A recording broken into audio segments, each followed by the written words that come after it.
বার্সেলোনার সোনালী যুগের দুই মহাতারকা জর্ডি আলবা ও লিওনেল মেসি। এক যুগেরও বেশি সময় বার্সেলোনা যাদের টেলিপ্যাথি ফুটবল ছিল ইউরোপীয় ফুটবলের ইতিহাসে শ্রেষ্ঠ সমন্বয়গুলোর একটি। বার্সার সোনালী অধ্যায়ের পাট শুকিয়ে দুই বন্ধু এখন আবারও সতীর্থ যুক্তরাষ্ট্রে। তবে আলবার ক্যারিয়ারে পর্দা নামার সম্ভাবনা তৈরি হয়েছে রোববার MLS কাপ কনফারেন্সের সেমিফাইনালের পরই। আর ক্যারিয়ারের শেষ বাঁকে দাঁড়িয়ে আলবা হঠাৎই মুখ খুললেন মেসির বিতর্কিত বার্সা বিদায় নিয়ে।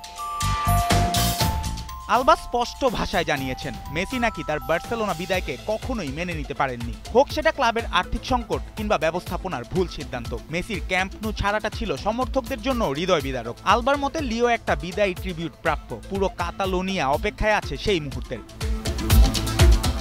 এদিকে মায়ামিতে এসে মেসির ক্ষুধা যেন আরও বেড়েছে বলেও মন্তব্য করেছেন আলবা। বন্ধু বুস্কেটস আলবারা অবসরের পথে হাঁটলেও মেসি উল্টো সই করেছেন 2028 সাল পর্যন্ত।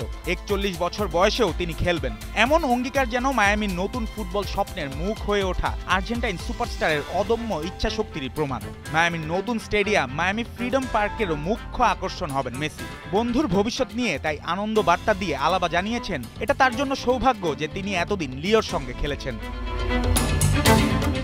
নিজের প্রসঙ্গে আলাবার বলা, ইন্টার মায়ামিতে তার সময়টা ছিল স্বস্তির। ইউরোপের তীব্র আলোচনার চাপ নেই, মিডিয়ার বিশাল চাপ নেই, তবে বয়সের ভার, অনুপ্রেরণার কমতি আর শরীরের ক্লান্তি তাকে ভাবিয়েছে। 2 বছরের চুক্তি সত্ত্বেও সিদ্ধান্ত বদলে তাই অবসর ভাবনায় চলে এসেছেন তিনি। বার্সেলোনায় ফেরার ইচ্ছা আছে তার, তবে বন্ধু মেসির মতো ক্যাম্প নুতে চুপিসারে ঢোকার ইচ্ছা নেই বলেও এক প্রকার রসিকতা করেছেন তিনি।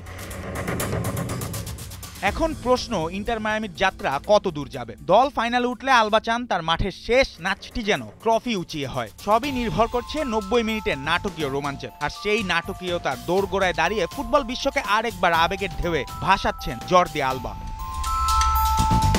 জুবায়ের নূর, ৭১।